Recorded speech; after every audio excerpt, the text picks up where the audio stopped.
Κυρίες και κύριοι, αγαπητές φίλες και φίλοι, απόψε είναι Τετάρτη 3 Μαΐου του 2023. Θα ξεκινήσουμε με το σημαντικότερο γεγονός των ημερών, της ημέρας σίγουρα και της απόψινής εκπομπής φυσικά. Είναι η καταστροφή 2 drones πάνω από το Κρεμλίνο. Αυτό έγινε χθες το βράδυ, τη νύχτα Τρίτη προς Τετάρτη, Τρίτη 2 προς Τετάρτη 3 Μαΐου, δύο μη επανδρομένα, όχι αεροσκάφη, drones ήταν, δεν ήταν, από ό,τι είδα τα βίντεο δεν ήταν κάτι πολύ μεγάλο, με διαφορά 16 λεπτών κατευθύνθηκαν ακριβώς στο ίδιο σημείο, από διαφορετική κατεύθυνση το καθένα, πάνω στην κορυφή, εκεί που είναι η σημαία στο Κρεμλίνο. Δηλαδή προσπάθησαν να χτυπήσουν τη Ρωσία στην καρδιά της και εκεί που μένει, εκτιμώ, και ο πρόεδρος της Ρωσίας.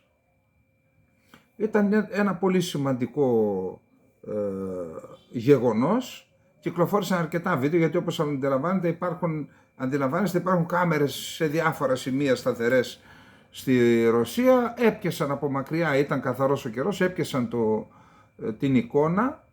Και μάλιστα στη μία φαίνεται πώς ακριβώς κατευθύνεται αυτό το drone σε αυτήν την... και έσκασαν ακριβώς, ανατινάχτηκαν ακριβώς πάνω, δίπλα στη σημαία, πάνω από τον τρούλο αυτόν που είναι εκεί.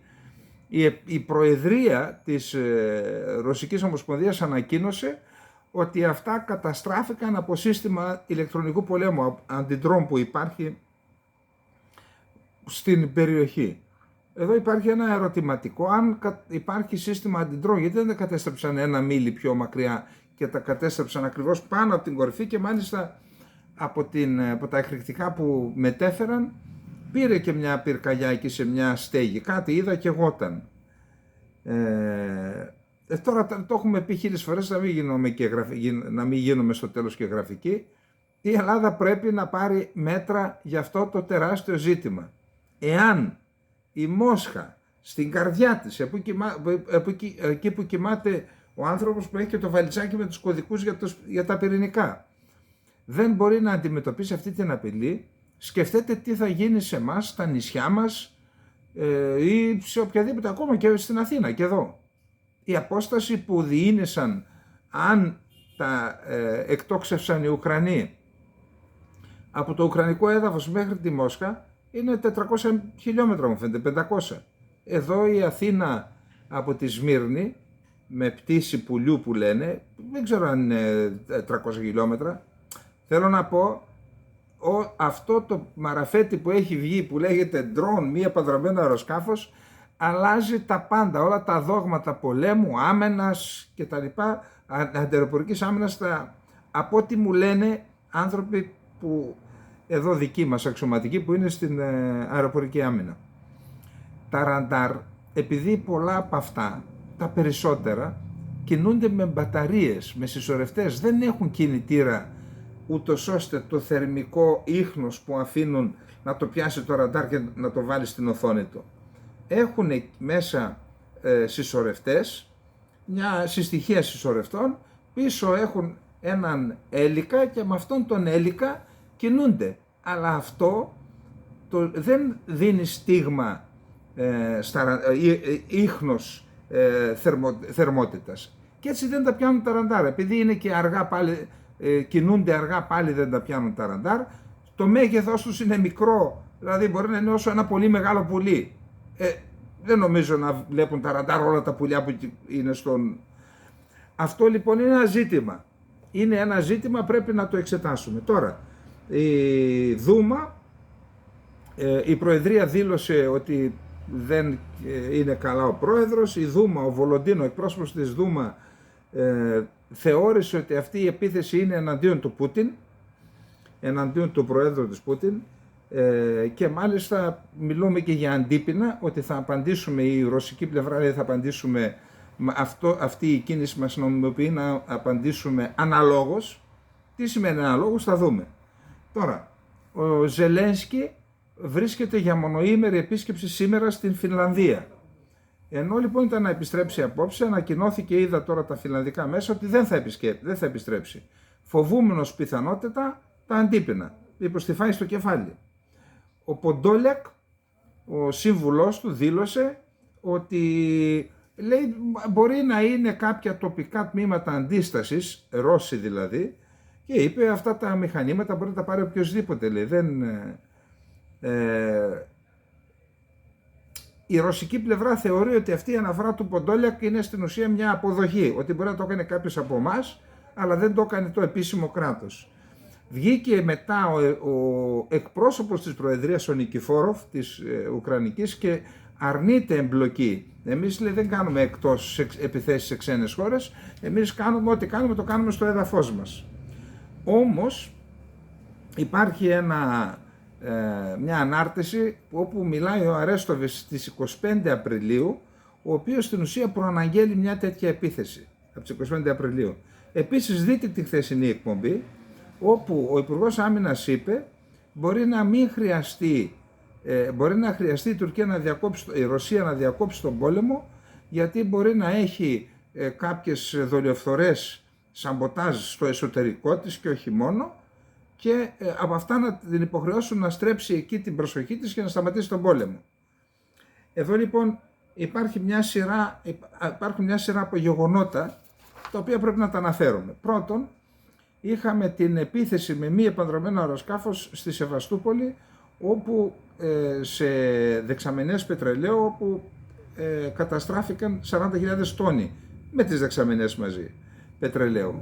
Επίσης είχαμε και με 2 μη επανδρωμένα σκάφη απόπειρα εισβολής στον ναύσταθμο της Σεβαστούπολης. Οι Ρώσοι είπαν ότι τα εξουδετερώσαμε.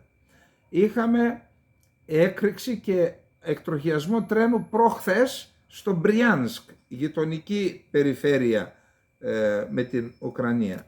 Επίσης είχαμε βομβαρδισμό στο Μπριάνσκ, σε ένα χωριό, είχαμε με 2 τραυματίες νομίζω. Και σήμερα είχαμε πάλι εκτροχιασμό τρένου, πάλι στο Μπριάνσκ. Και σήμερα είχαμε στο Κρασνοντάρ επίθεση με μη επανδρωμένα αεροσκάφη, και εδώ η απόσταση είναι μεγάλη. 300-400 χιλιόμετρα σίγουρα από το ουκρανικό έδαφος, πάλι σε μία εγκατάσταση πετρελαιοειδών, και εκεί μεγάλη πυρκαγιά, λένε δεν μπορούν να τη σβήσουν εύκολα. Και υπήρχε και οι Ρώσοι το αποκάλυψαν αυτό, ένα σχέδιο δολιοφθοράς στην Κριμαία, δηλαδή δολοφονίας των ηγετικών στελεχών της τοπικής διοίκησης της Κριμαίας. Αυτά σε γενικές γραμμές για το πρώτο θέμα, για να δούμε μερικά σχετικά δημοσιεύματα. Για την Κριμαία να δούμε τι λέει. Σχέδιο δολοφονίας των ηγετών της Κριμαίας, αλλά και σειρά δολιοφθορών σε κρίσιμες υποδομές της Χερσονήσου, απέτριψε η FSB, η Ομοσπονδιακή Υπηρεσία Ασφάλειας της Ρωσίας, εσωτερικής ασφάλειας, η οποία ανακοίνωσε ότι εξάρθρωσε δίκτυο Ουκρανών, του οποίου εγκέφαλος φέρεται να είναι ο Ρωμάν Μάσοβετς, αναπληρωτής επικεφαλής του Προέδρου της Ουκρανίας Βολοντίμιρ Ζελένσκι, εμπλέκουν το Ζελένσκι δηλαδή. Η ανακοίνωση της FSB αναφέρει ότι συνέλαβε μέλη μιας μυστικής ομάδας πληροφοριών που δρούσε στην Κριμαία υπό την καθοδήγηση των Ουκρανικών μυστικών υπηρεσιών. Συγκεκριμένα αναφέρει ότι συνέλαβε 6 πολίτες της Ρωσίας και της Ουκρανίας, καθώς και έναν πολίτη Ουκρανίας και Βουλγαρίας με διπλή υπηκότητα, ο οποίος φέρεται να εμπλέκεται στη μεταφορά των εκρηκτικών και των εξαρτημάτων τους. Σύμφωνα με την FSB, η ομάδα αυτή είχε ως σκοπό να δολοφονήσει τον επικεφαλής της Δημοκρατίας της Κριμαίας, είναι αυτόνομη δημοκρατία η Κριμαία, γι' αυτό λέει, Σεργέη Αξιόνοφ, τον πρόεδρο του Κοινοβουλίου της Κριμαίας, έχει δικό της κοινοβούλιο από πριν, είχε αυτονομία η Κριμαία, Βλαντιμίρ Κωνσταντίνοφ, και τη δήμαρχο της Γιάλτας, Γιαννίνα Παυλένκο. Πέρα από τις δολοφονίες των ηγετικών αυτών προσωπικότητων της Κριμαίας, η ομάδα αυτή φέρεται να σχεδίαζε μεταξύ άλλων και μπαράζ δολιοφθορών και τρομοκρατικών επιθέσεων σε εξαιρετικά σημαντικές υποδομές. Έχει διαπιστωθεί ότι ο άμεσος οργανωτής των τρομοκρατικών επιθέσεων και συντονιστής της προετοιμασίας των δολοφονιών των υψηλόβαθμων αξιωματούχων της Κριμαίας είναι στενός συνεργάτης του αρχηγού της κύριας διεύθυνσης πληροφοριών του Υπουργείου Άμυνας, Κυρίλλο Μπουντάνοφ, ο αξιωματικός της Ενεργού Εφεδρείας Στρατιωτικής Υπηρεσίας Πληροφοριών, ο αξιωματικός της Ενεργού Εφεδρείας Στρατιωτικής Υπηρεσίας Πληροφοριών, Ρωμάν Μάσοβετς, ο οποίος είναι αναπληρωτής επικεφαλής του γραφείου του Προέδρου της Ουκρανίας Ζελένσκι από το 2020, αναφέρει η FSB. Δηλαδή μέσω του Μάσοβετς εμπλέκει το Ζελένσκι. Σύμφωνα με την FSB, οι συλληφθέντες είναι μέλη της μυστικής ομάδας πληροφοριών της κύριας διεύθυνσης πληροφοριών του Ουκρανικού Υπουργείου Άμυνας. Μάλιστα δόθηκαν στη δημοσιότητα τα στοιχεία και η ταυτότητά τους. Πρόκειται για τους πολίτες της Ρωσίας και της Ουκρανίας, Βίκτορ Ποντβάλνι, Αλεξάνδερ Λιτβινέγκο, Σεργέη Κρυβοσέιν, Κωνσταντίν Ευμενέγκο, Ιγκόρ Ζωρίν, Σεργέη Βοϊναρόφσκι, οι οποίοι κατηγορούνται ότι στρατολογήθηκαν από τον Μάσοβετς για να σχεδιάσουν και να εκτελέσουν τρομοκρατικές ενέργειες και να δολοφονήσουν αξιωματούχους. Στους συλληφθέντες είναι και ο πολίτης Ουκρανίας και Βουλγαρίας, Πετράνοφ, ο οποίος κατηγορείται ότι συμμετείχε στην παράδοση των όπλων και των εκρηκτικών μηχανισμών.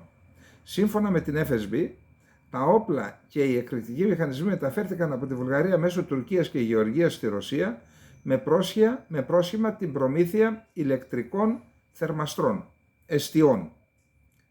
Όπως αναφέρει η Ομοσπονδιακή Υπηρεσία Ασφαλείας της Ρωσίας, εντοπίστηκαν και κατασχέθηκαν 5 έτοιμοι προς χρήση αυτοσχέδιοι εκρηκτικοί μηχανισμοί, πλαστικά εκρηκτικά βρετανικής κατασκευής συνολικού βάρους 6 κιλών, στρατιωτικοί ηλεκτρικοί πυροκροτητές, ραδιοελεγχόμενοι ενεργοποιητές εκρηκτικών μηχανισμών και μέσα επικοινωνίας. Μάλιστα διαπιστώθηκε ότι τα εκρηκτικά που κατασχέθηκαν ταιριάζουν με εκείνα που χρησιμοποιήθηκαν σε μία δολιοφθορά που έγινε στις σιδηροδρομικές γραμμές στην Κριμαία τις 23 Φεβρουαρίου του 2023. Τώρα, επίσης έχουμε από τους Ρώσους μια ανακοίνωση που λέει ότι 3 αεροσκάφη της Ουκρανικής πολεμικής αεροπορίας καταστράφηκαν από συστήματα αεράμινας της Ρωσίας. 2 ουκρανικά μαχητικά MiG-29 καταρρίφθηκαν στην Ουλιανίβκα, στο Ντονέτσκ και στην Μυρολιούμπιβκα στην περιοχή της Χερσόνας. Επιπλέον ένα αεροσκάφος Σουχόι 25 καταρρίφθηκε στο Βετένσκογε στη Χερσόνα. Εν τω μεταξύ, αυτή είναι η υπηρεσία τύπου του Ρωσικού Υπουργείου Άμυνας το ανέφερε. Εν τω μεταξύ, τα ρωσικά συστήματα αεράμινας κατέρριψαν 2 μη επανδρομένα αεροσκάφη που προσπαθούσαν να επιτεθούν στο έδαφος της Κριμαίας, δήλωσε ο κυβερνήτης της Σεβαστούπολης, Μιχαήλ Ρασβοζάεφ. Όταν προσπάθησαν να προσεγγίσουν τον κόλπο της Σεβαστούπολης, οι δυνάμεις αεράμινας κατέρριψαν ένα ντρόουν. Το δεύτερο, όπως αναφέρουν ορισμένα μέσα ενημέρωσης, καταρρίφθηκε πάνω από το έδαφος της Δημοκρατίας της Κριμαίας. Έγραψε πάλι στο Telegram, όπως μετέδωσε το Ρία Νοβόστη. Ο κυβερνήτης πρόσθεσε ότι τώρα η πόλη είναι ήρεμη, αλλά όλες οι δυνάμεις και οι υπηρεσίες βρίσκονται σε επιφυλακή. Οι ειδικοί συνεχίζουν να παρακολουθούν την κατάσταση. Από τον Ιούλιο, ουκρανικά μη επανδρομένα αεροσκάφη προσπαθούν να επιτεθούν στη Σεβαστούπολη, την κύρια βάση του στόλου του Ευξήνου Πόντου, του ρωσικού στόλου. Στόχοι των επιθέσεων ήταν το αρχηγείο του στόλου, ενεργειακές εγκαταστάσεις και στρατιωτικά αεροδρόμια. Σύμφωνα με το Eurasian Times, ένα ρωσικό εργοστάσιο, αυτό είναι σοβαρή πληροφορία και σχετίζεται με όλα τα άλλα που είπαμε, ένα ρωσικό εργοστάσιο στο οποίο παράγονται τα συστήματα MLRS, πολλαπλών εκτοξευτών, τυλίχθηκε πρόσφατα στις φλόγες. Την είδηση μετέδωσε πρώτη η Commerçant, μια μεγάλη ρωσική εφημερίδα που ανήκει σε ολιγάρχη, η οποία επικαλέστηκε δήλωση του Υπουργείου. Τώρα, εκεί λένε ότι είναι το μοναδικό εργοστάσιο και παράγει τα βλήματα των πολλαπλών εκτοξευτών Tornado S και Tornado G, τα οποία έχουν βεληνικές 120 χιλιόμετρα και μάλιστα σύμφωνα με στρατιωτικό εμπειρογνώμονα τον Γιούρι Κνούτοφ, αν μιλάμε για τα HIMARS, τότε τα συστήματα Tornado S με βεληνικές βολής 120 χιλιόμετρων και δυνατότητα κατεύθυνσης κάθε πυράβλου ξεχωριστά έχουν ήδη περάσει την πρώτη γραμμή. Είναι πολύ πιο ισχυρά από τα HIMARS. και λέγεται ότι και εκεί έγινε απόπειρα να τεθεί εκτός μάχης αυτό το εργοστάσιο, οπότε να αποδυναμωθεί η Ρωσία στο μέτωπο. Επίσης, η Μαρία Ζαχάροβα, εκπρόσωπος του Υπουργείου Εξωτερικών, έκανε και αυτή μια επίθεση προτού γίνουν οι επιθέσεις. Οι επιθέσεις στο Κρεμλίνο. Είμαι πεπισμένη, δεν έχω καμία αμφιβολία, ότι η νεοναζιστική τρέλα του καθεστώτος του Κιέβου θα φτάσει στο τέλος της. Τα σχέδια εκείνων που πήραν τον Ουκρανικό λαό όμηρο, χρησιμοποιώντας τις μεθόδους προπαγάνδας του Γκέμπελς και που επιχειρούν να τους αλλάξουν την εθνική τους ταυτότητα και να τους απομακρύνουν από εκείνους με τους οποίους έχουν κοινό ιστορικό παρελθόν και παρόν, δεν πρόκειται να γίνουν πραγματικότητα, τόνισε η Ζαχάροβα. Η εκπρόσωπος λοιπόν του ΙΠΕΞ είπε: η μεταπώληση των παρεχομένων όπλων στη μαύρη αγορά δεν ανησυχεί τη Δύση. Ο μεγάλος ευεργέτης οι ΗΠΑ επιδιώκουν, σε αντίθεση με την κοινή λογική, να αποκομίσουν εμπορικά ωφέλη. Η μεγαλύτερη απειλή είναι ότι η τρομοκρατική και η εγκληματική δραστηριότητα μπορεί να αποκτήσει άνευ προηγουμένου διαστάσεις, ειδικά όταν πέσουν οβίδες στα χέρια τους. Λοιπόν, εδώ πριν περάσουμε στο δεύτερο θέμα, θα ήθελα να κάνω ένα σχόλιο, μια εκτίμηση, αν και είναι πολύ δύσκολο, για αυτό που συνέβη στο Κρεμλίνο με την απόπειρα, όπως λένε οι Ρώσοι, να χτυπήσουν τον Πούτιν. Καταρχάς, η πρώτη παρατήρηση σε σχέση με τα δεδομένα. Τα δύο μη επανδρωμένα αεροσκάφη δεν είχαν τέτοιο μέγεθος που θα μπορούσαν να καταστρέψουν τις στέγες, με βάση αυτά που είδαμε πάντα, και να πέσουν εκεί που κοιμόταν ο Πούτιν και να το σκοτώσουν. Έτσι. Επαναλαμβάνω, με βάση τα στοιχεία που έχουμε από το οπτικό υλικό. Υπάρχουν δύο περιπτώσεις. Είτε να τα έριξαν οι Ουκρανοί, είτε να το έκαναν οι ίδιοι οι Ρώσοι για να έχουν δικαιολογία να κάνουν αντίπεινα και να καθαρίσουν τον Ζελένσκι.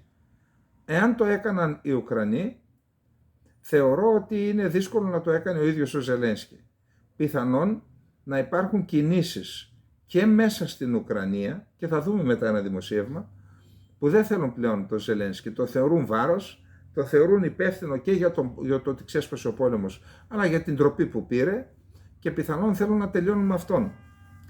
Τώρα θα μου πείτε, μια χώρα η οποία έχει εκατοντάδες, να μην πω χιλιάδες ξένους πράκτορες ξένων μυστικών υπηρεσιών, είναι δυνατόν να έγινε μια τέτοια απόπειρα, διότι χρειάζεται καλή προετοιμασία, δεν μπορεί να χτυπήσει τη Μόσχα χωρίς καλή προετοιμασία και υψηλή τεχνολογία. Άρα, εάν έγινε από την Ουκρανία και από ανθρώπους οι οποίοι θέλουν να ξεφορτωθούν το Ζελένσκι, πιθανόν πίσω από αυτούς να κρύβεται και κάποια δυτική χώρα η οποία και αυτή θέλει να ξεφορτωθεί τον Ζελένσκι. Γιατί φαίνεται ότι οι Ουκρανοί διαπιστώνουν, επαναλαμβάνω, μην μας πει κανείς τώρα ότι δεν έχουμε πληροφορίες από αυτά που προσπαθούμε να συλλέξουμε, έτσι. Διαπιστώνουν λοιπόν οι Ουκρανοί ότι τους έβαλαν οι Δυτικοί σε αυτή την περιπέτεια, κατέστρεψαν τη χώρα τους και τώρα τους πιέζουν να κάνουν την αντεπίθεση, και αν πετύχει η αντεπίθεση, θα έχουν νικήσει, θα τελειώσει ο πόλεμος, θα σε έρθει η διαπραγματεύση Ρωσία. Αν δεν πετύχει, είναι η καταστροφή.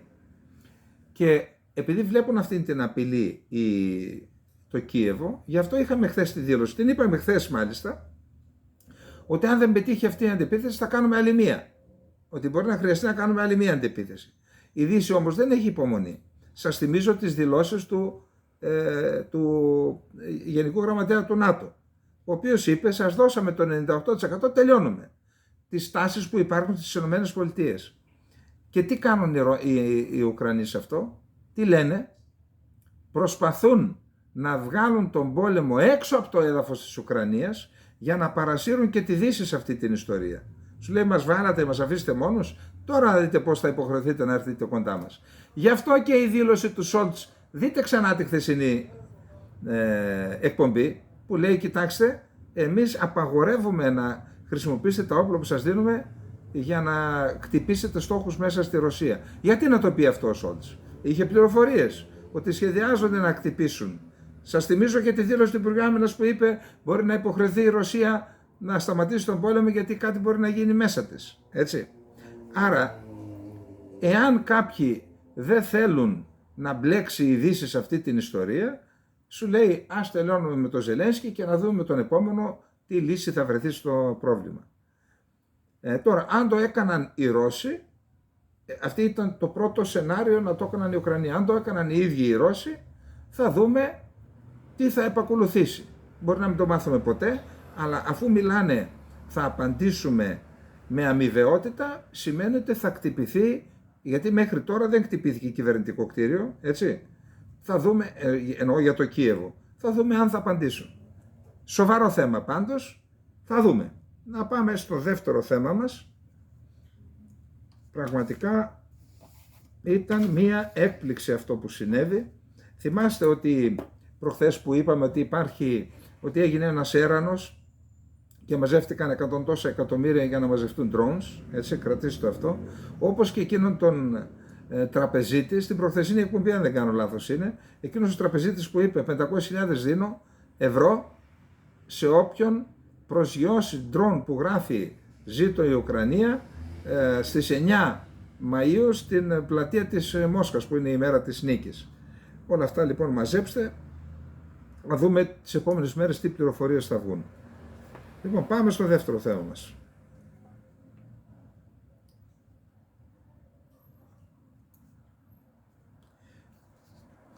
Η Ευρωπαϊκή Ένωση δίνει 1,5 δις για πυρομαχικά. Έχει ληφθεί απόφαση τώρα πλέον, η Ευρωπαϊκή Επιτροπή λέει δίνουμε 1,5 δις για παραγωγή πυρομαχικών, τα οποία θα δοθούν στην Ουκρανία. Υπόψη είναι ότι η Ουκρανία, είδα πληροφορίες πριν από λίγο ότι έχουν συγκεντρώσει 4.000 στρατό στα σύνορα με τη Μολδαβία, εκεί που είναι η Υπερδνηστερία, και υπάρχουν υποψίες στη ρωσική πλευρά ότι αυτούς τους κάνουν για να παίρνουν από τα μέτωπα κόσμο και να τους πηγαίνουν εκεί. Όταν ξεκινήσει η αντεπίθεση και η Ρωσία θα υποχρεωθεί να έχει την προσοχή της στα μέτωπα της αντεπίθεσης, αυτοί θα επιχειρήσουν να ελέγξουν μαζί με τη Μολδαβία και με τις δυτικές δυνάμεις, να ελέγξουν την λωρίδα αυτή της Υπερδνηστερίας. Το κυριότερο, εκεί βρίσκεται η μεγαλύτερη αποθήκη πυρομαχικών της Ευρώπης. Εάν καταλάβουν την αποθήκη πυρομαχικών αυτήν οι Ουκρανοί, έλυσαν το πρόβλημα πυρομαχικών για όλο τον πόλεμο. Άρα κρατήστε το και αυτό, ότι μπορεί να δούμε κάτι τέτοιο και τι μπορεί να σημαίνει αυτό. Όσον αφορά τα μέτωπα, ο Πριγκόζιν είπε εμένα δεν με νοιάζει τι έγινε στο Κρεμλίνο, στην ουσία αυτό είπε ο διοικητής Βάγνερ, εγώ λέει εδώ είμαι στον Μπαχμούτ, με ενδιαφέρει να τελειώνω με τον Μπαχμούτ και να μην σπάσει το μέτωπο από την αντεπίθεση.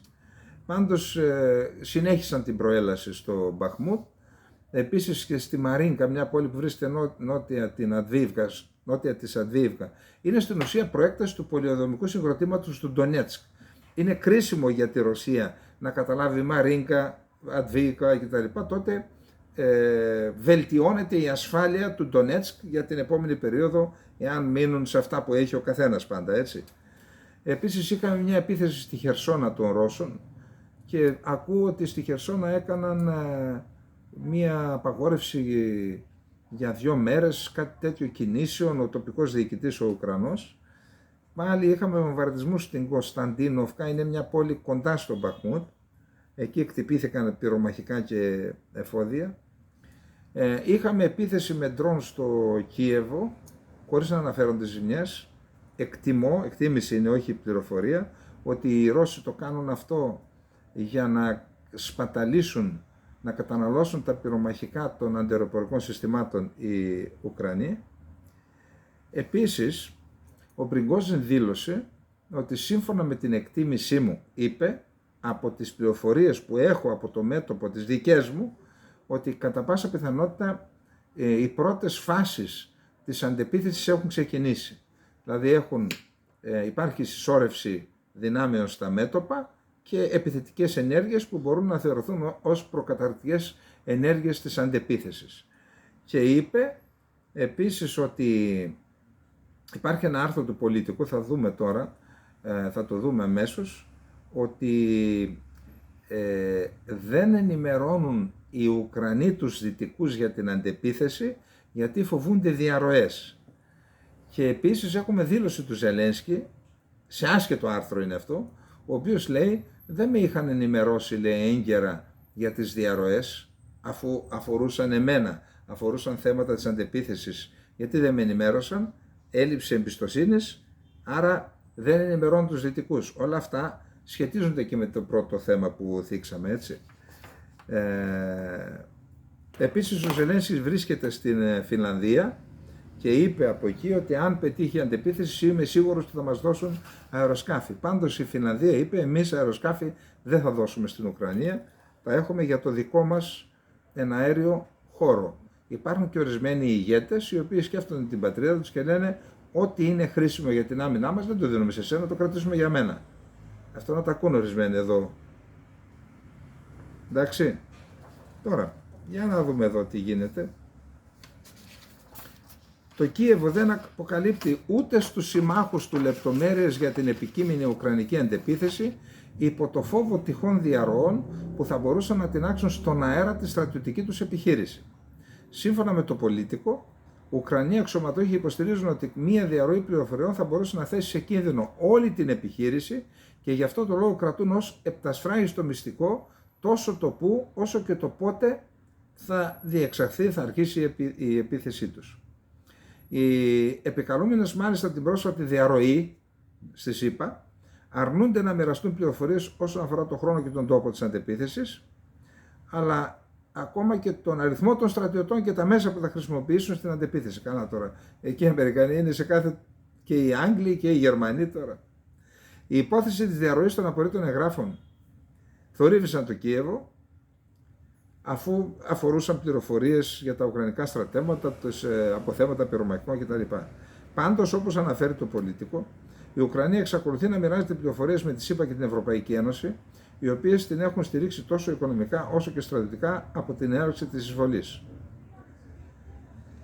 Μπορεί το Κίεβο να μην ενημερώνει ούτε ακόμα και τους πιο στενούς συμμάχους του για το πότε και το πώς, ωστόσο Ουκρανοί αξιωματούχοι φροντίζουν να διαρρέουν πληροφορίες, που οι οποίες μπορεί να είναι και μέρος της προπαγάνδας.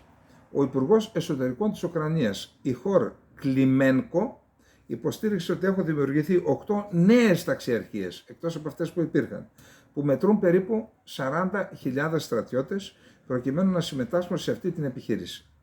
Βάσει των εγγράφων που είχαν διαρρεύσει, προκύπτει ότι οι Ουκρανοί, μαζί με τους Δυτικούς, είχαν καταλήξει στο συμπέρασμα ότι χρειάζονται 12 ταξιαρχίες για την αντεπίθεση, 9 από τις οποίες εκπαιδεύονται από τους Δυτικούς. Δεν είναι σαφές αν αυτές οι ταξιαρχίες που αναφέρει ο Κλιμένκο είναι μέρος αυτής της δύναμης ή αν είναι πρόσθετες εφεδρείες. Σύμφωνα με τον Κλιμένκο, η δύναμη αυτή αποτελείται από εθελοντές, νεοσύλλεκτους αστυνομικούς και πρώην βετεράνους του πολέμου. Ωστόσο, επισήμανε ότι θα χρειαστούν περαιτέρω εκπαίδευση και ότι χρειάζεται να επανεξοπλιστούν, αναφέροντας ότι όλη αυτή η διαδικασία θα κρατήσει 2 με 3 εβδομάδες πριν τους ανατεθούν κατάλληλες επιθετικές επιχειρήσεις μαζί με το υπόλοιπο στράτευμα. Πιθανόν είναι επιπλέον 6 ταξιαρχίες. Οι δηλώσεις αυτές του Ουκρανού Υπουργού έρχονται σε αντιπαράθεση με τις εκτιμήσεις Ρώσων αξιωματούχων, οι οποίοι τονίζουν ότι είναι πολύ πιθανό η Ουκρανική αντεπίθεση να εκδηλωθεί στις 9 Μαΐου, την ημέρα δηλαδή που η Ρωσία γιορτάζει τη νίκη στο Δεύτερο Παγκόσμιο Πόλεμο. Τότε έχουμε παρελάσεις σε όλη τη Ρωσία κτλ. Επίσης, οι εκτιμήσεις των Ρώσων αναφέρουν ότι η επίθεση θα γίνει στο νότο της Ουκρανίας με πιθανότερο σημείο εκκίνησης τη Ζαπορίζια με κατεύθυνση τη Μελιτόπολη και μετά τις ακτές της θάλασσας του Αζόφ. Σε χθεσινές δηλώσεις ο Σοϊγκού, Υπουργός Άμυνας της Ρωσίας, υποστήριξε ότι οι ρωσικές δυνάμεις φυροκοπούν τους Ουκρανούς σε όλη τη γραμμή του μετώπου και ότι τους έχουν προκαλέσει πολύ μεγάλες απώλειες. Προφανώς για να αποδιαρθρώσουν όλον το μηχανισμό της αντεπίθεσης. Είναι χαρακτηριστικό ότι ο Σοϊγκού υποστήριξε ότι μόνο τον Απρίλιο οι Ουκρανοί μετρούν 15.000 νεκρούς. Πάντως, ο Ρώσος Υπουργός Άμυνας κατέστησε σαφές ότι η επιτυχία του πολέμου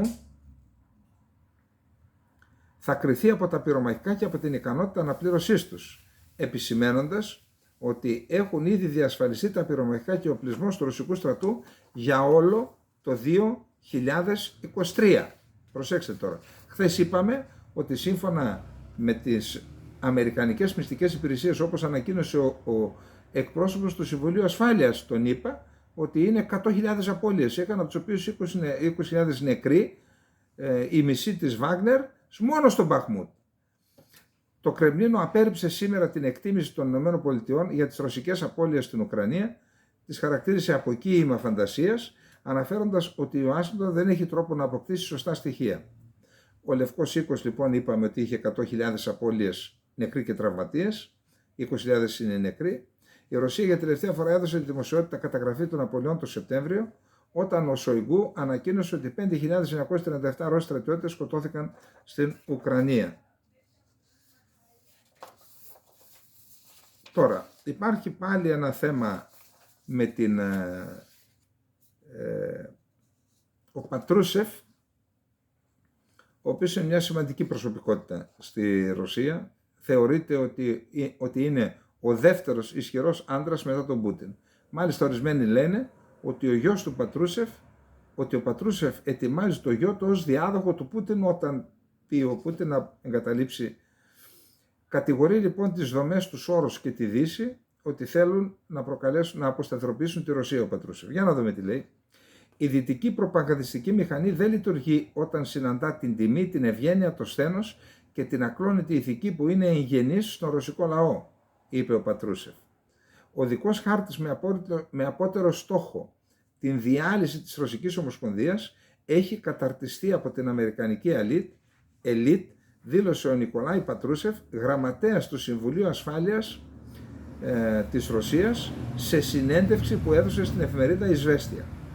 Πολλά αμερικανικά ιδρύματα έχουν επηρεάσει την ελίτ της Ουάσιγκτον με επιστημονικές τους εργασίες που γράφτηκαν βιαστικά κατ' εντολή του Υπουργείου Εξωτερικών και του Υπουργείου Άμυνας των ΗΠΑ και οι οποίες παρομοιάζουν τη Ρωσία ως fail state, δηλαδή ως ξοφλημένο κράτος, το οποίο δεν έχει άλλη μοίρα πλην της διάσπασης, της διάλυσης. Μάλιστα αυτά τα ιδρύματα έχουν παρουσιάσει και έναν οδικό χάρτη που θα οδηγήσει στη διάλυση. Ο γραμματέας του Ρωσικού Συμβουλίου Ασφαλείας σημείωσε ότι βασικοί παράγοντες διάλυσης της Ομοσπονδίας, σύμφωνα με τους συγγραφείς, βασικούς παράγοντες θα αποτελέσουν η δημιουργία και η διατήρηση της αστάθειας στα κράτη που γειτονεύουν με τη Ρωσία, καθώς και ο πόλεμος πληροφοριών, συμπεριλαμβανομένης της υποστήριξης μιας πέμπτης φάλαγγας και η υποκίνηση εγχώριων αποσχιστικών τάσεων. Να σημειώσουμε ότι η Ρωσική Ομοσπονδία αποτελείται από 82 αυτόνομες δημοκρατίες και οντότητες, 82, και είναι ένα πολυεθνικό κράτος, να το ξέρουμε αυτό. Ο γραμματέας του Συμβουλίου Ασφάλειας σημείωσε ότι μόνο οι δομές του Τζορτζ Σόρος παρεμπιπτόντος, που πρόδωσε τους συμπατριώτες του στην Ουγγαρία στους Ναζί κατά τη διάρκεια του Δευτέρου Παγκοσμίου Πολέμου, διαθέτουν ετησίως 800 εκατομμύρια δολάρια για τη δημιουργία ψεύτικων βίντεο, πλαστών φωτογραφιών και ψευδών ειδήσεων στα κοινωνικά δίκτυα, τόνισε ο Πατρούσεφ. Οι δυτικές χώρες επιδιώκουν να καταστρέψουν τα θεμέλια της ρωσικής εθνικής ταυτότητας, προσπαθώντας να επιβάλλουν καινοτομίες που είναι ξένες σε εμάς, όπως η διαφορετικότητα των φύλων και ο ιστορικός ρεβιζιονισμός, πρόσθεσε.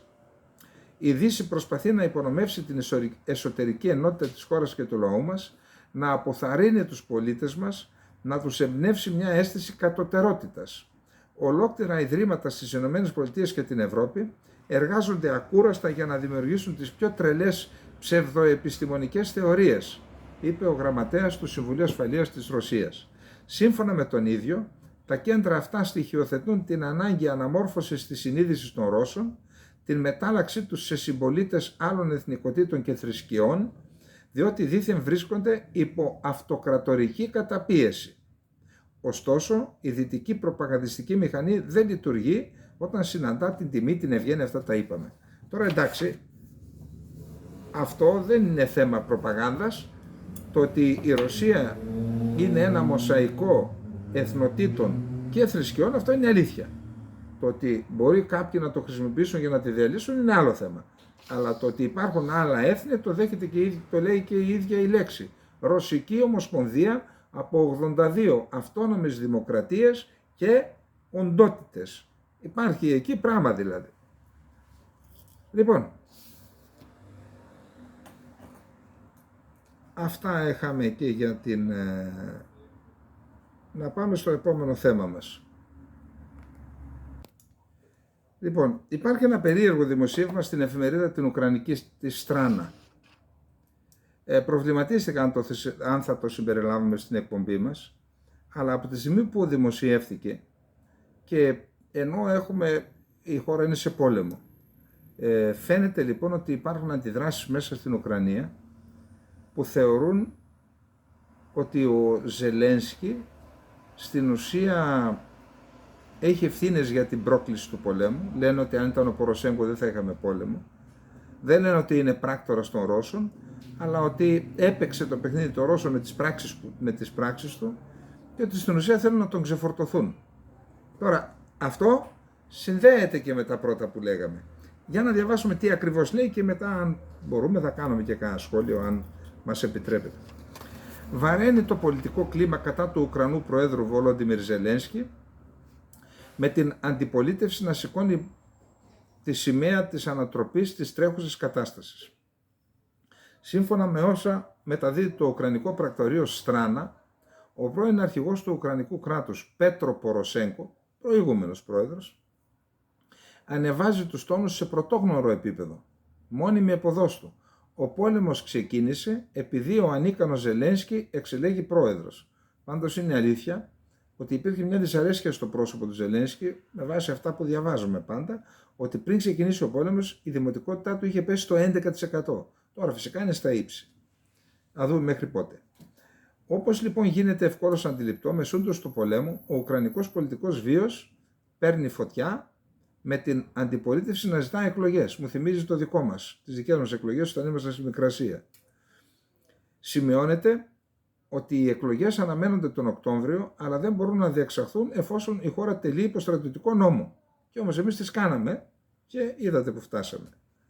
Σε κάθε περίπτωση, ο προεκλογικός αγώνας έχει ήδη ξεκινήσει, με τον Ποροσέγκο να πετά το γάντι στο Ζελένσκι. Υπενθυμίζεται ότι οι εκλογές υπό κανονικές συνθήκες θα διεξαγόταν τον Απρίλιο. Με άλλα λόγια, ο Ζελένσκι έχει συμπληρώσει ήδη 4 χρόνια στην εξουσία, έχοντας νικήσει τον τότε πρόεδρο Ποροσέγκο, παίρνοντας το 73,22% των ψήφων, έτσι, στο δεύτερο γύρο των προεδρικών εκλογών. Πάντως, στην παραμονή των εκλογών, οι υποστηρικτές του Ποροσέγκου προειδοποιούσαν, προσέξτε, ότι η πιθανή εκλογή του Ζελένσκι θα έφερνε οικονομική κατάρρευση, ακόμη και πόλεμο πλήρους κλίμακας, όπερ και εγένετο μεταδίδει το Στράνα, προσθέτοντας. Τώρα, οι οπαδοί του Ποροσέγκο δεν έχουν σταματήσει να υποστηρίζουν. Σας τα λέγαμε. Αν είχε εκλεγεί ο Ποροσέγκο, δεν θα γίνει πόλεμος. Τέλος πάντων, υπάρχουν και άλλα, θα προσπαθήσω να βρω λίγο παρακάτω λίγα. Το βασικό έναυσμα για αυτή την εκστρατεία κατά του Ζελένσκι ήταν ένα άρθρο του ιστορικού και πολιτικού επιστήμονα Ζιντσένκο, που δημοσιεύθηκε στον ιστότοπο Historical Pravda, ο οποίος ισχυρίζεται ότι έγραψε το άρθρο από ψυχής και όχι κατόπιν αιτήματος οποιασδήποτε πολιτικής δύναμης. Ωστόσο, το άρθρο προωθήθηκε ενεργά στο διαδίκτυο από τους υποστηρικτές του Ποροσέγκο. Η βασική ιδέα του άρθρου είναι ότι η εκλογή του Ζελένσκι έφερε την έναρξη ενός πολέμου πλήρους κλίμακας. Σύμφωνα με τον συγγραφέα, από τους 3 πιθανούς νικητές των εκλογών, Ποροσέγκο, Τιμοσέγκο, Ζελένσκι, ο σημερινός πρόεδρος ήταν η χειρότερη επιλογή. Διότι αν κέρδιζε ο Ποροσέγκο, τότε ο Πούτιν θα φοβόταν να επιτεθεί, γιατί θα καταλάβαινε ξεκάθαρα ότι με έναν τέτοιο αντίπαλο η νίκη της Μόσχας δεν θα ήταν εξασφαλισμένα. Εάν η Τιμοσέγκο είχε κερδίσει, θα μπορούσε με κάποιο τρόπο να διαπραγματευτεί με τον Πούτιν χάρη στον Γεωργιανό, τον ιδιοκτήτη της Γεωργίας Ιβανσβίλη, ο οποίος διατηρεί ανέφελες σχέσεις με το Κρεμλίνο. Οπότε και πάλι δεν θα γινόταν πόλεμος. Ωστόσο ο Ζελένσκι κέρδισε και ο Πούτιν αποφάσισε ότι με έναν τόσο άπειρο πρόεδρο η Ουκρανία θα γινόταν εύκολη λία στη Ρωσία. Ως εκ τούτου ξεκίνησε τον πόλεμο. Η εκλογή του Ζελένσκι αργά ή γρήγορα σήμαινε κλιμάκωση των εχθροπραξιών, έγραψε ο Ζιντσένκο. Βουλευτές από το κόμμα του Ποροσέγκο μίλησαν στο Στράνα για το θέμα. Επί σχεδόν 4 χρόνια στη χώρα υπήρχε μία και μόνο πολιτική δύναμη. Οι δυνατότητες επίλυσης των προβλημάτων ήταν απεριόριστες, αλλά τα προβλήματα έχουν αυξηθεί χιλιάδες φορές και τα περισσότερα από αυτά οδηγούσαν σε εισβολή, δήλωσε η Σοφία Φεντίνα, μέλος της παράταξης της Ευρωαλληλεγγύης στο κανάλι του Telegram. Στο κανάλι της στο Telegram. Η ίδια είχε ξεχωρίσει τη λέξη «οδηγούσαν» με κεφαλαία γράμματα, σαν να υπογράμμιζε ότι ήταν οι λανθασμένοι χειρισμοί του Ζελένσκι που κατέστησαν τον εφιάλτη πραγματικότητα. Επίσης απαριθμεί 10 λάθη της ομάδας του Ουκρανού Προέδρου σχετικά με τον πόλεμο. Τα 10 λάθη. Γιατί πράκτορες της FSB διορίστηκαν στις υψηλότερες θέσεις στην υπηρεσία ασφάλειας της Ουκρανίας πριν από την μεγάλη κλίμακα εισβολή? Μιλάμε για απίστευτες κατηγορίες, έτσι.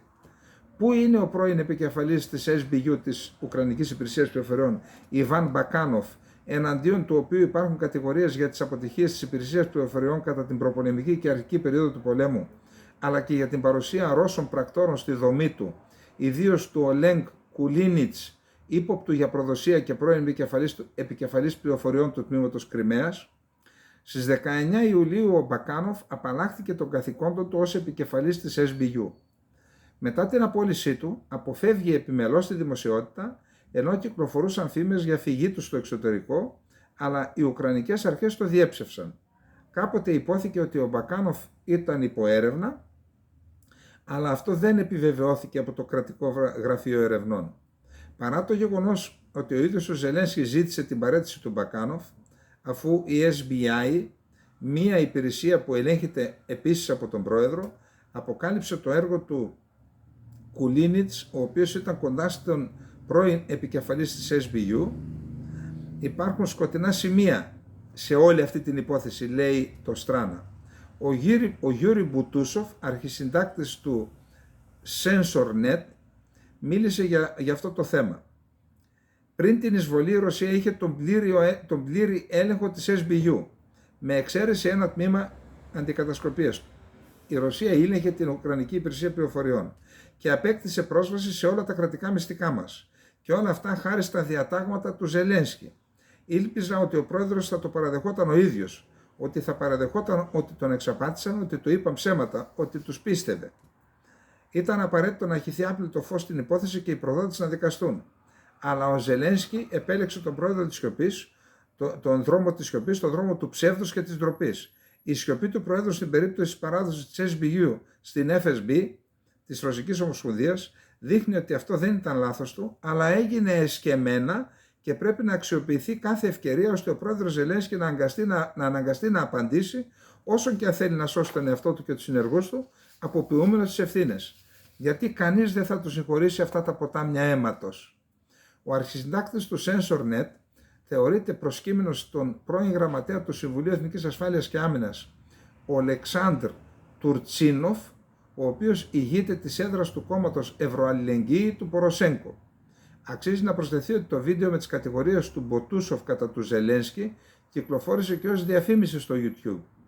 Γενικά η οξία κριτική στην πολιτική ηγεσία της χώρας από τα χείλη της αντιπολίτευσης και ορισμένων δημοσιογράφων και ακτιβιστών που βρίσκονται κοντά στη Δύση υποχώρησε μόνο τους πρώτους μήνες μετά τη μεγάλη κλίμακα εισβολή της Ρωσίας και κατόπιν η κριτική συνεχίστηκε. Και η λέξη προδοσία επαναλαμβάνεται ως εποδός, μαζί με τις κατηγορίες για διαφθορά, για απολυταρχισμό και τις υποτιθέμενες ίντρικες της Μπάνκοβα κατά το ανώτατο διοικητήριο των όπλων δυνάμεων της Ουκρανίας, Βαλερή Ζαλούζνη. Τι λέει ο Ζελένσκι από την πλευρά του? Ανεπίσημα, η πλευρά Ζελένσκι μιλάει σκληρά για την πολιτική αντιπαράθεση και την κριτική που το κάνει ο Ποροσέγκο. Λέει λοιπόν ανεπίσημα. Αυτό που κάνει ο Ποροσέγκο είναι καθαρή προδοσία και δουλειά του εχθρού. Φυσικά το κράτος θα αντιδράσει, λέει στο Στράνα, πηγή κοντά στο γραφείο του Ουκρανού Προέδρου. Τώρα, ποια θα είναι αυτή η αντίδραση και αν θα υπάρχει αντίδραση, δεν είναι πολύ σαφές. Ωστόσο, τα ζητήματα της εσωτερικής πολιτικής πάλι θα είναι ξεκάθαρα στο παρασκήνιο μέχρι το τέλος του πολέμου. Προφανώς η εξέλιξη των εχθροπραξιών θα επηρεάσει την κατάσταση στη χώρα πολύ περισσότερο από τις εκστρατείες ενημέρωσης.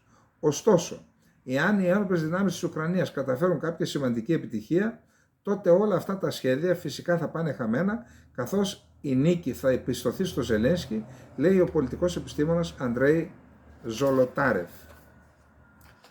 Ποιο είναι το συμπέρασμα? το συμπέρασμα είναι ότι ξεκίνησε στη Ρωσία, δεν θα πω ένας εσωτερικός διχασμός, αλλά εν καιρό πολέμου, αντιπολίτευση και με τον τρόπο που γίνεται και με τόσο σημαντικές κατηγορίες που στην ουσία τις ονομάζουν προδοσία. Τον κατηγορούν ότι θέλοντας ή όχι έπαιξε το παιχνίδι της Ρωσίας. Τον κατηγορούν ότι παρέδωσε την υπηρεσία πληροφοριών στους Ρώσους. Έτσι ίσως να ερμηνεύονται και ορισμένες κινήσεις της Ρωσίας, ότι όταν μπήκε δεν υπήρχε καμία κινητοποίηση των Ουκρανικών ενόπλων δυνάμεων. Μπήκαν και έκαναν παρέλαση, έτσι, τις περισσότερες φορές. Μόνο όταν μπήκαν μέσα σε κατοικημένους τόπους είχαμε αντίδραση από μερικές ημέρες.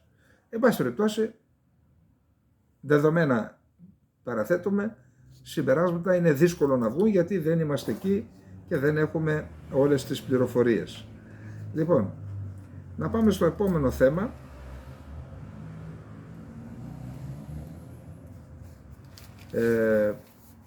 Υπάρχει ένα πολύ σημαντικό θέμα το οποίο θίγουν οι Financial Times και έχει να κάνει με τον τρόπο που η Ρωσία ξεπερνά τις κυρώσεις.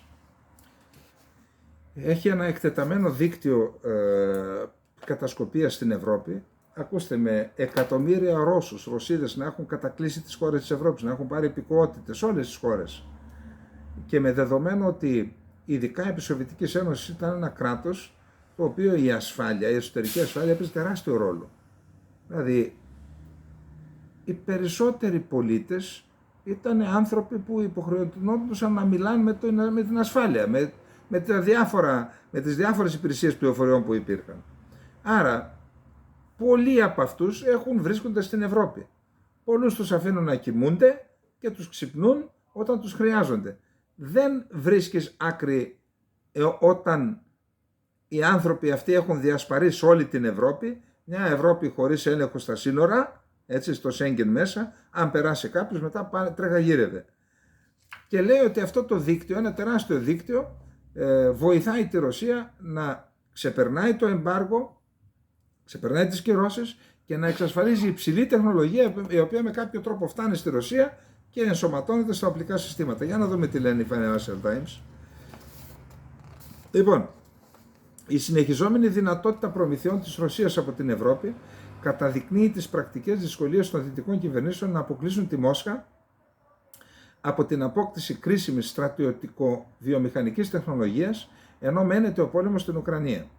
Ένα περίπλοκο ρωσικό κατασκοπευτικό δίκτυο κατάφερε να αποκτήσει ευαίσθητη τεχνολογία από ευρωπαϊκές εταιρείες στο πλαίσιο προμηθειών στον πόλεμο της Ρωσίας κατά της Ουκρανίας, ακόμα και μετά την επιβολή κυρώσεων από τη ΣΥΠΑ και άλλες δυτικές ηγεσίες.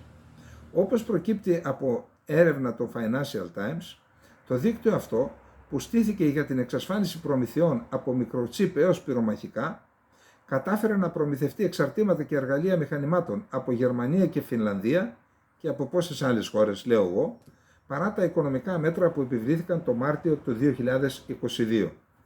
Το Υπουργείο Δικαιοσύνης των ΗΠΑ υποστηρίζει ότι το δίκτυο Σερνίγια διεξήγει εξαιρετικά ευαίσθητες και απόρριτες δραστηριότητες προμηθειών για λογαριασμό της Ρωσικής Υπηρεσίας Κατασκοπίας FSB, συμπεριλαμβανομένης της Διεύθυνσης Επιστημονικών και Τεχνολογικών Πληροφοριών, γνωστής ως Διεύθυνσης TAF. Μεταξύ άλλων, στο πελατολόγιο ευρωπαϊκών εταιριών περιλαμβάνεται η υπηρεσία ξένων πληροφοριών εξωτερικό του Κρεμλίνου, η SVR, ο κρατικός αμυντικός όμιλος Rostec, το Υπουργείο Άμυνας και η κρατική εταιρεία ατομικής ενέργειας Rosatom, υπεύθυνη για το πυρηνικό οπλοστάσιο της Ρωσίας. Σύμφωνα με τους Financial Times, μια ρωσική εταιρεία υπό τον έλεγχο του ίδιου προσώπου που ελέγχει μια οντότητα του δικτύου Σερνίγια και το οποίο πρόσωπο περιγράφεται από τη ΣΥΠΑ ως εμπλεκόμενο σε δραστηριότητες υπό την καθοδήγηση των ρωσικών υπηρεσιών πληροφοριών, εξακολουθούσε να αγοράζει προϊόντα κρίσιμης σημασίας από εταιρείες της Ευρωπαϊκής Ένωσης. Εταιρικά αρχεία, αποδείξεις εισαγωγής και συνεντεύξεις αποκαλύπτουν ότι η Trading House Trade Tals, που έχει καταχωρηθεί με διεύθυνση σε μια βιομηχανική περιοχή στα βόρεια της Μόσχας, κατάφερε να προμηθευτεί κυρίως από την Ευρωπαϊκή Ένωση υλικά αξίας $900.000 από την έναρξη του πολέμου. Η εταιρεία αυτή έχει καταχωρηθεί στην ίδια διεύθυνση με την Robin Trade, τμήμα του δικτύου Σερνίγια, και είναι ιδιοκτησίας του ιδίου ατόμου, ενός Ρώσου ονόματι Αλεξέη Ζιμπίροφ. Τα εμπορικά διαθέσιμα τελωνειακά αρχεία, τα οποία περιήλθαν σε γνώση των Financial Times, δείχνουν ότι η Robin Trade διακίνησε αγαθά αξίας $12,2 εκατομμυρίων στη Ρωσία μέχρι τον Απρίλιο του 2022, προτού τα έσοδά της καταρρεύσουν κατά 90% μετά την επιβολή κυρώσεων. Ωστόσο, παρότι άλλα τμήματα του δικτύου ανέστηλαν την αγοραστική τους δραστηριότητα μετά την επιβολή κυρώσεων, η TradeNals άρχισε να εισάγει εργαλεία μηχανημάτων από μια γερμανική εταιρεία. Αρχεία τελωνειακών ελέγχων δείχνουν ότι η εταιρεία έως το τέλος του 2022 είχε μεταφέρει 22 τόνους εξοπλισμού από τη Γερμανία με δηλωμένη αξία $553.000. Τελωνειακά έγγραφα καταδεικνύουν ότι η εταιρεία αγόρασε πλακέτες τυπωμένου κυκλώματος αξίως $253.000 από μια μικρή εταιρεία στη Σιγκαπούρη. Τα αντικείμενα κατασκευάζονταν από τις αμερικανικές εταιρείες ημεαγωγών Analog Devices, Texas Instruments και Altera και τη γερμανική IC House, εταιρείες που όλες είχαν σταματήσει τις εξαγωγές τους απευθείας στη Ρωσία, εντείνοντας την ανάγκη των ρωσικών κρατικών και στρατιωτικών οντοτήτων σε προηγμένα ηλεκτρονικά από τρίτες χώρες. Η συνεχιζόμενη δυνατότητα προμήθειας της Ρωσίας από την Ευρώπη καταδεικνύει τις πρακτικές δυσκολίες των δυτικών κυβερνήσεων να αποκτήσουν τη Μόσχα από την απόκτηση κρίσιμης στρατιωτικο-βιομηχανικής τεχνολογίας, ενώ μένεται ο πόλεμος στην Ουκρανία. Λοιπόν, αυτή την εκπομπή την κάνουμε ένα χρόνο και κάτι, έτσι, και 14 μήνες. Απόψε θα πρωτοτυπήσουμε, επειδή έχει περάσει ο χρόνος, αντί για 10 θέματα θα κάνουμε μόνο 5. Το πέμπτο θέμα λοιπόν, 6? Ναι, 6 θέματα. Το έκτο θέμα είναι ένα άρθρο του Μάικλ Ρούμπιν που έγραψε ο ίδιος για την εφημερίδα Καθημερινή. Έχει ενδιαφέρον να το διαβάσουμε, τεράστιο ενδιαφέρον, και την Τουρκία αφορά και την Κύπρο και την Ελλάδα. Και να κλείσουμε με αυτό. Αν πεθάνει ο Ερντογάν είναι στην ουσία ο τίτλος και ο τίτλος της εκπομπής μας. Τι θα σήμανε το τέλος του Ερντογάν για την Ανατολική Μεσόγειο? Η έκτακτη περιπέτεια υγείας που αντιμετώπισε ο Ερντογάν αναζωπήρωσε τις συζητήσεις τόσο εντός όσο και εκτός Τουρκίας για το τι θα μπορούσε να σημαίνει στην περιοχή η μετά Ερντογάν εποχή. Το έχουμε πει εμείς, το τρίτο σενάριο, έτσι. Η έκτακτη περιπέτεια υγείας που αντιμετώπισε ο πρόεδρος Ρετζέπ Ταΐπ Ερντογάν αναζωπήρωσε τις συζητήσεις τόσο εντός τόσο και εκτός της Τουρκίας για αυτό το κρίσιμο θέμα. Ακόμα κι αν υφαρπάξει ή κερδίσει τις εκλογές του Μαΐου, η περιπέτεια της υγείας του αναδεικνύει το αναπόφευκτο. Ο Ερντογάν γερνάει, η υγεία του είναι κλονισμένη και μια μέρα θα πεθάνει. Εντάξει ρε Μάικλ, όλοι μας θα πεθάνουμε. Τώρα είναι ο πολιτικός, αν όχι ο πραγματικός θάνατός του, θα σημάνει άραγε και το τέλος των κρίσεων που προκαλεί η Τουρκία σε όλη την Ανατολική Μεσόγειο. Ο Κεμάλ Κιλισδάρογλου, κύριος αντίπαλος του Ερντογάν, λέει ότι θα ξανακάνει την Τουρκία μέρος του πολιτισμένου κόσμου εάν κερδίσει αυτό τις εκλογές. Για να το πετύχει αυτό, ο Κιλισδάρογλου υποσχέθηκε να βελτιώσει τις σχέσεις με τις Ηνωμένες Πολιτείες, την Ευρωπαϊκή Ένωση και το ΝΑΤΟ. Είναι εφικτή μια τέτοια αντιστροφή? Σαφώς, αλλά θα χρειαστούν χρόνια, αν όχι δεκαετίες, για να διορθωθούν οι σχέσεις. Προσέξτε τις λέξεις που λέει ο Ρούμπιν. Θα ήταν αφελές να περιμένουμε άμεση αποκατάσταση των διαλυμένων δεσμών. Παρόλο που ο Ερντογάν σαμποτάρισε σκόπιμα τις σχέσεις για το δικό του εσωτερικό πολιτικό όφελος, πολλές δυσκολίες προϋπήρχαν αυτού. Παράδειγμα η Κύπρος, ένα έθνος υποκατοχή σχεδόν 50 χρόνια. Δεν μπορεί να υπάρξει πραγματική ειρήνη στην Ανατολική Μεσόγειο όσο η Τουρκία συνεχίζει να κατέχει έστω και 1/100 του κυπριακού εδάφους, πόσο μάλλον το 1/3 του νησιωτικού έθνους. Ο Ερντογάν έχει δυσκολέψει την επίτευξη ειρήνης στο νησί με δύο τρόπους. Να ξαναπώ κάτι, διότι δυστυχώς θα το ξαναπώ, αυτές τις λέξεις δεν τις έχω ακούσει. Έχουμε προεκλογικό αγώνα στην Ελλάδα. Δεν τις έχω ακούσει από κανέναν Έλληνα. Παρεμπιπτόντως, κλείνοντας, θα πω μια άποψη για τα κόμματα. Παράδειγμα, η Κύπρος. Ένα έθνος υποκατοχή για σχεδόν 50 χρόνια. Δεν μπορεί να υπάρξει πραγματική ειρήνη στην Ανατολική Μεσόγειο όσο η Τουρκία συνεχίζει να κατέχει έστω και 1/100 κυπριακού εδάφους, πόσο μάλλον το 1/3 του νησιωτικού έθνους. Ο Ερντογάν έχει δυσκολέψει πολύ την επίτευξη ειρήνης στο νησί με δύο τρόπους. Πρώτον, έχει επιταχύνει τη μεταφορά επίκων στη Βόρεια Κύπρο, στα κατεχόμενα. Οι πρώτοι μουσουλμάνοι κάτοικοι της περιοχής, πολύ πιο μετροεπαθείς από τους νεοαφιχθέντες, αποτελούν πλέον είδος υποεξαφάνιση. Και αυτό το κατάπιαμε. Έγκλημα πολέμου είναι. Έχετε ακούσει κανέναν εσείς στην Ελλάδα να κατηγορεί την Τουρκία ότι κάνει έγκλημα πολέμου με τη μεταφορά κόσμου και την αλλαγή της δημογραφικής δομής της περιοχής? Έχετε ακούσει ένα να το λέει? Αλλά πού να κατηγορήσει την Τουρκία?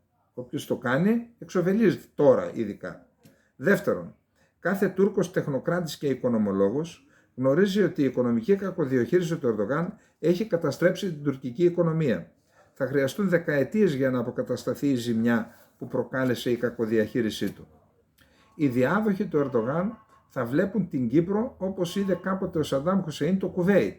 Ένα χρυσορυχείο του οποίου τα ενεργειακά αποθέματα μπορούν να διασώσουν τη βυθιζόμενη οικονομία στο βορρά. Όπως ο Σαντάμ Χουσέιν μπήκε στο Κουβέιτ για τα πετρελαϊκά αποθέματα, έτσι σου λέει και αυτός. Στη συνέχεια υπάρχει η επιθετικότητα της Τουρκίας στο Αιγαίο. Ο Κιλισδάρογλου μπορεί να σταματήσει τις υπερπτήσεις των ελληνικών νησιών, αλλά οι μύθοι που εισήγαγε ο Ερντογάν στο λαϊκίστικο λόγο της Τουρκίας θα είναι δύσκολο να εξαλειφθούν. Εξάλλου, περισσότεροι από 30 εκατομμύρια Τούρκοι έχουν περάσει από το εκπαιδευτικό σύστημα της Τουρκίας υπό τον Ερντογάν. Κάθε Τούρκος αξιωματικός του στρατού, από δεκανέας μέχρι στρατηγός, οφείλει την καριέρα του σε εκείνον.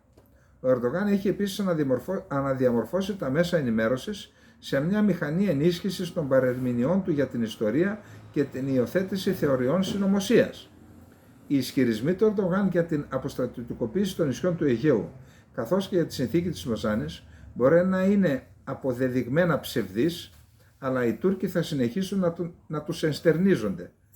Αποδεδειγμένα ψευδείς, λέει ο Κιλισδάρογλου, ο Ρούμπιν.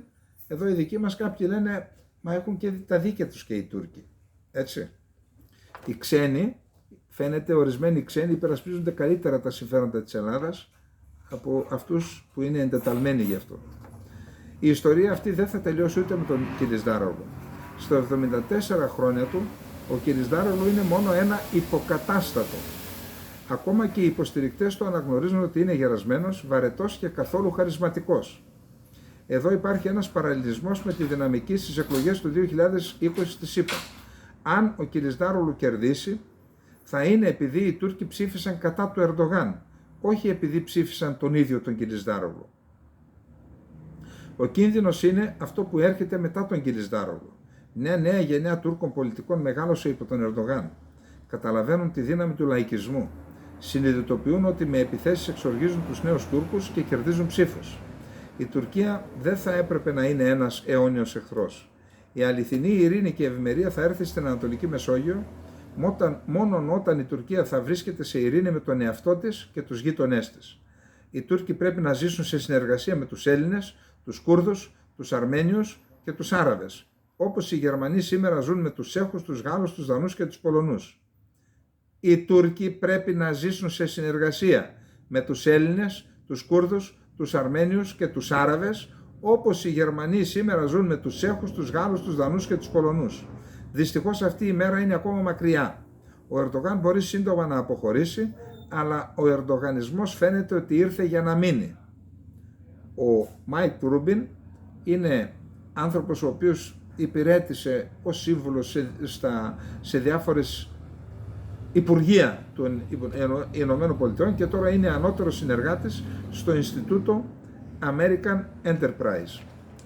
Λοιπόν, με αφορμή αυτά που είπε ο Ρούμπιν και τα λόγια που είπε, προσπαθώ να αναρωτιέμαι γιατί δεν δείχνω προσωπικά κανένα ενδιαφέρον για αυτά που τεκταίνονται στην Ελλάδα, εννοώ προεκλογικά. βλέπω κάτι στην τηλεόραση και αμέσως αλλάζω. Δεν αντέχω να τους ακούω. Και λέω δεν είναι και λογικό τώρα, εντάξει υπάρχουν οι θεωρίες που λένε το πολιτικό σύστημα και όλα αυτά, εντάξει. Αλλά αφού αυτοί θα μας κυβερνήσουν, πρέπει ως ενεργός πολίτης και εγώ κάτι να κάνω. Δεν μπορώ. Άρνηση. Γιατί? Και σκέφτηκα τι θα μπορούσε να με κινητοποιήσει για να συμμετέχω, να είμαι εκεί, να παλέψω, να βοηθήσω, να όλα αυτά.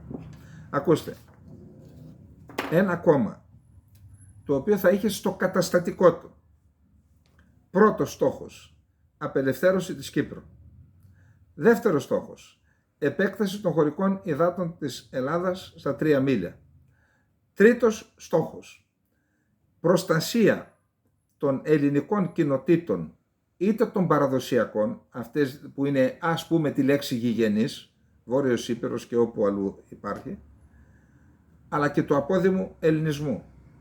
Τέταρτον, τα δικαιώματα των πολιτών στην Ελλάδα, εννοώ την υπεράσπιση των δικαιωμάτων των πολιτών στην Ελλάδα και μια σειρά από άλλα ζητήματα.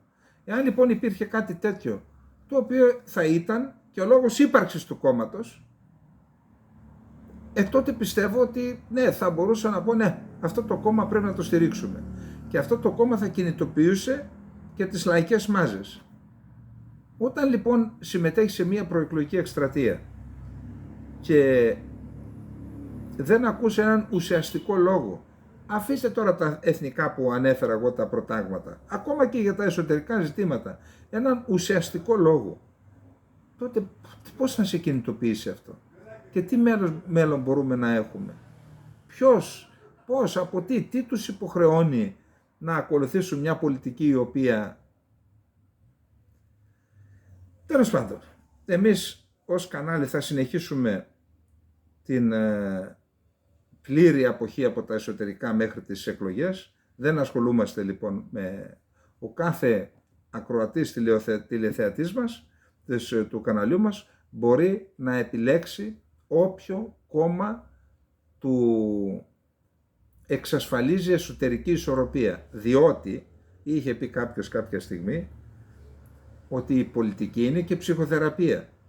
Δηλαδή, όταν ακούς κάποιον να λέει πράγματα τα οποία σε ικανοποιούν, αυτό σου φέρνει και μια εσωτερική ισορροπία, μια ικανοποίηση και λες ναι, με αυτόν. Λοιπόν, άρα από τους φίλους του καναλιού, ό,τι σας φέρνει μια εσωτερική ισορροπία, εφορία και σας ικανοποιεί, αυτόν να ψηφίσετε. Εγώ εύχομαι καλή επιτυχία σε όλες και σε όλους, αν έχουμε και ανθρώπους που είναι και υποψήφιοι. Δεν είναι εύκολο να είσαι υποψήφιος στη σήμερον ημέρα, έτσι, με αυτό το σκηνικό. Και θα συνεχίσουμε, έχουμε αφήσει πολλά πράγματα. Αλλά η υπόθεση του Πούτιν είναι πολύ σημαντική, έπρεπε να την πούμε. Η υπόθεση εσωτερικές διαστάσεις στην Ουκρανία έπρεπε να την πούμε. Και έτσι για πρώτη φορά, αντί να έχουμε 10 θέματα, έχουμε 5 ή 6 πόσα. Λοιπόν, αυτά είχαμε να πούμε για απόψε. Μέχρι αύριο να είστε όλες και όλοι καλά. Καληνύχτα.